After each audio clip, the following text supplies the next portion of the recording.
And thanks for doing this, by the way. I think it's gonna be. I No think it's gonna worries. be really cool.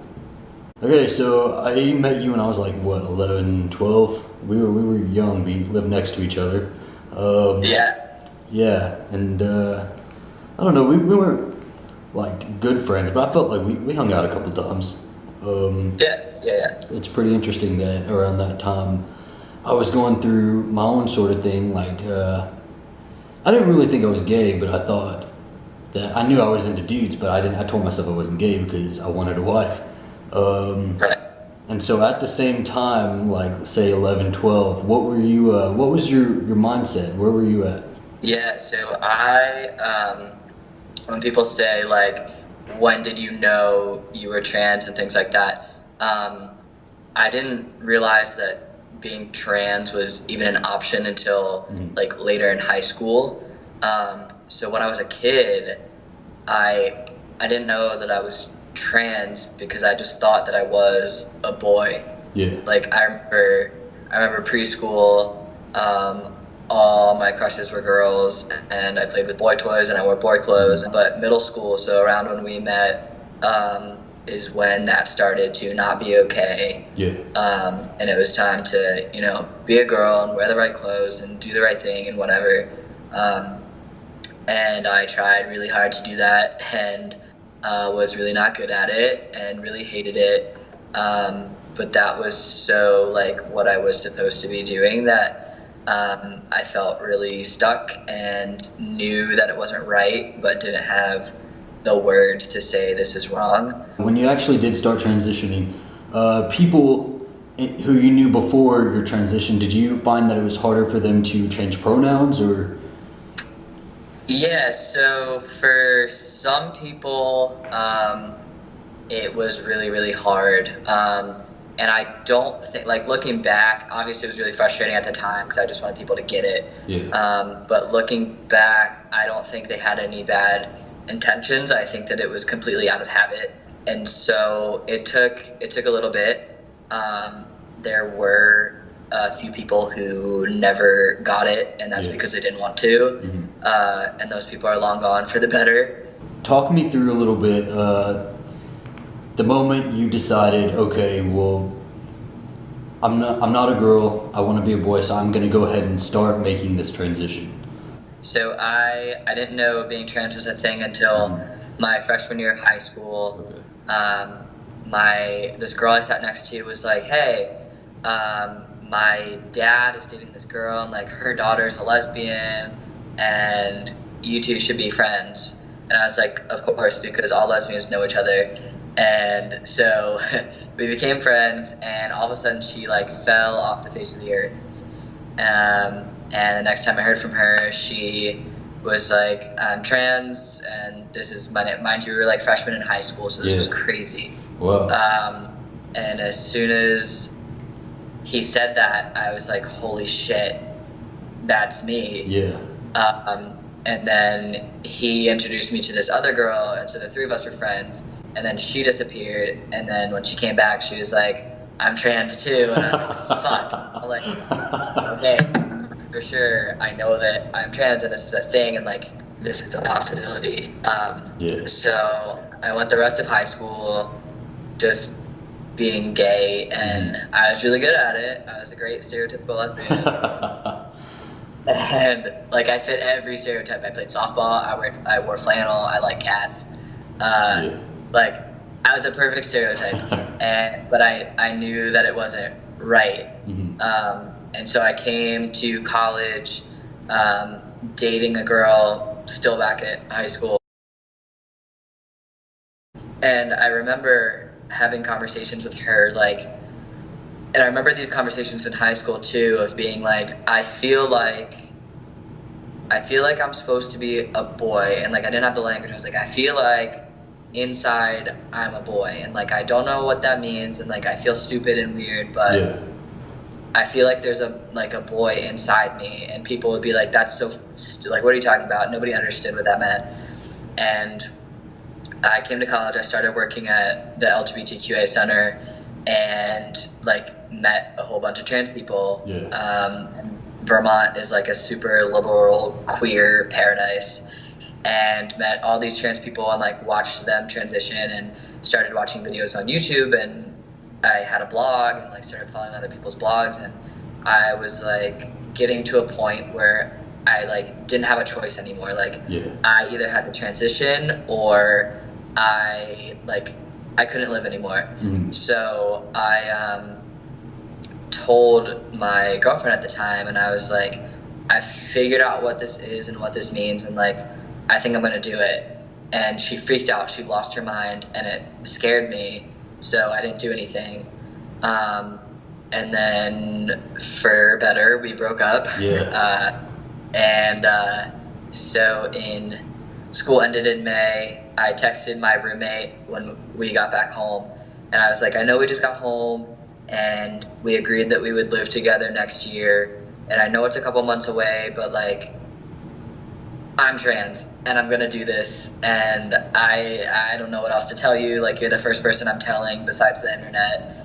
And like I wanted to tell, like, we were not best friends, but I was like, I want to tell you first because I already agreed to live with you, and like if you're not okay with this, you have 4 months to figure it out. And she was really cool about it. She ended up not being cool about it and bailing as soon as we got back to school. But that's kind of the moment. Like that summer, I spent that summer telling my really good friends, and I was expecting to like tell my family and the next day like start stabbing myself with testosterone. Like I was ready to go. Like I would assume that it would be a lot more difficult to date as a trans man rather than as a lesbian. It's it sucks. So I identify as queer, but I primarily date women, and up until I came out, I'd always dated lesbian or bisexual or queer women, and now I like, if I don't tell somebody, I just walk through the world as a straight dude. And so there's a lot of girls who will be, whether they're queer, bi, or straight, whatever, they will be interested and we'll start talking and flirting and whatever.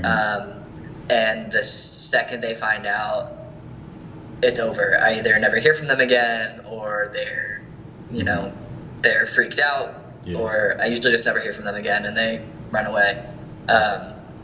So yeah, the dating scene is not awesome. Surprisingly, maybe not surprisingly, like queer and gay guys are so much more accepting of it. Okay, so 1 second, like I know I'm being really, really bad about asking this, but I've never exactly been sure of what the queer means in LGBTQ. I always thought queer was just gay. So like, explain to me the difference really quick. Yeah, so queer, a lot of people are really put off by the word queer because it used to be a really bad word, like a slur. And so the community has kind of reclaimed it. And so queer, like the reason I like the word queer is because it kind of means whatever you want it to mean.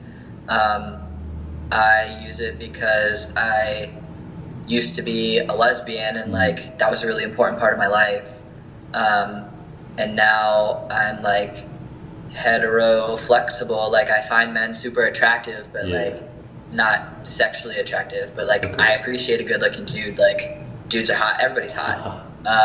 So like that's why I use the word queer. I know friends who say they're queer because they're not gay, but they're not straight, but they're not bisexual, because bisexual implies like cisgender female and cisgender male, and like they're like, I'd be okay dating a trans person, so they use the word queer to just like encompass everybody. But it kind of means whatever you want it to mean. I got you. See, I never knew that, and I always felt bad for not knowing that, but I never did my research. Now you know. So that's why we're really having this conversation, is because I don't know much about anything other than being a gay dude. Like that's really what I know, because that's what I am. So as you're transitioning, you come up with the name. How did you come up with that name? I always played a lot of video games and would always pick a boy character and would always pick a different name if it was like one you could customize. Yeah. And I would only pick names that I felt like I would want. And you know, at 5 years old, didn't know why that was, but totally remember doing that. And then when I decided I was going to transition, I started trying out a lot of different names online.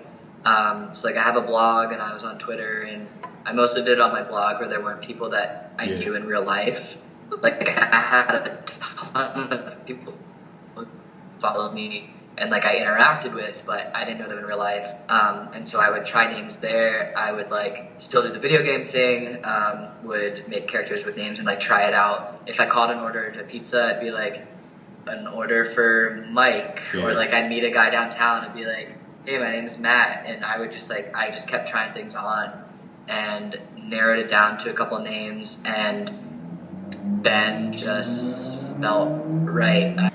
We won't say your previous name, but when I did bring it up in one of the questions, you didn't get touchy, but you were very adamant that you did not want that said, and I was just wanting to know sort of why. I mean, your whole thinking behind that. Yeah. So I, like I said, when I like walk through the world at this point with a flat chest and a beard and a deep voice, like nobody, unless I tell them, nobody knows I'm trans. Yeah. It's fine, but so much of the work that I do on campus and in the community kind of requires me to be out in a way to, I wouldn't say I'm a role model, but to be like a possibility model of like what a healthy and happy trans person can be. And trying to change policies and change healthcare and all those things. And so I, in general, choose to purposely be out. And I don't really have anything off limits. I'll talk about my body. I'll talk about hormones. I'll talk about, you know, anything in the realm of being trans, whether it's in general or about myself. My only off limit is not like my genitals or what surgery I've had. It's what my name used to be. And that's because when I first started my transition, and this is true for a lot of trans people, there were some people in my life who refused to call me Ben and would only call me my old name, and like completely disregarded who I was, my identity, and used my old name as like almost like a weapon against me. Like they knew it hurt, they stuck it in and they twisted it and did it as many times and, you know, as they could and as hard as they could. And so that kind of became my one, like, I can't deal with it. This is a question I've always had. Like in terms of genitals, is there a surgery for that? Because I know male to female transitions are seen as a lot easier because of certain reasons. But you know, is there a surgery to sort of get a penis, or you know, what's the whole process with that? Yeah. So there's lots of so like the first like thing to start with is that not all trans people take hormones or have surgery, and like that is perfectly valid. They're still trans. I have had surgery and I do take hormones, and that's what it is too. So for some people, well, for everyone, if you have a vagina and a seemingly female body that you are assigned at birth, they say it's a girl. When you take testosterone, whether you're, you know, a female bodybuilder who's taking hormones to get bigger, whether you're a transgender person who's changing your body for that reason,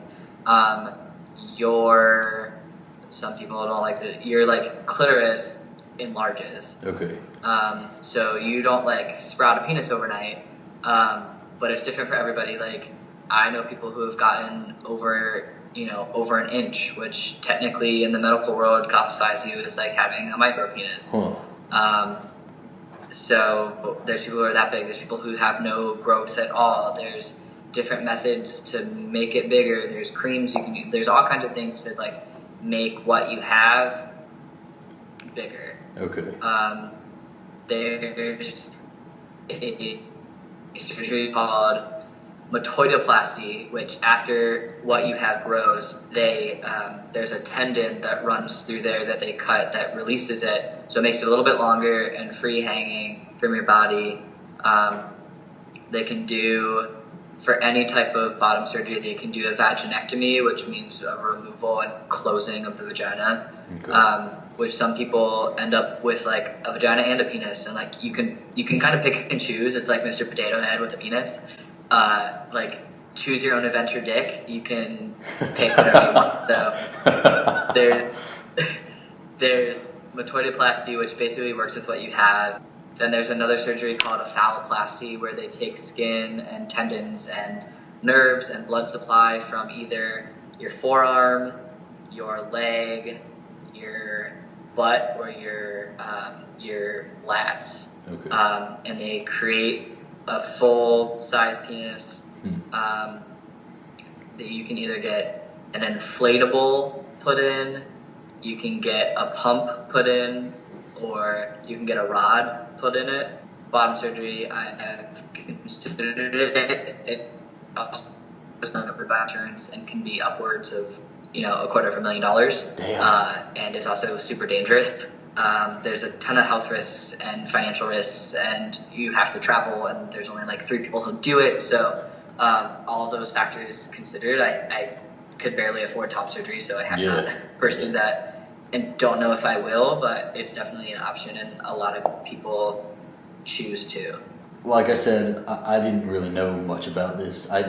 You explained queer to me, and I didn't know about that either. So, like, for people who don't understand, how would you sum up trans? Being trans summed up. So, I think right now in pop culture, there's a really awesome movement of visibility, pushing towards a really awesome movement, what could be a really awesome movement of education.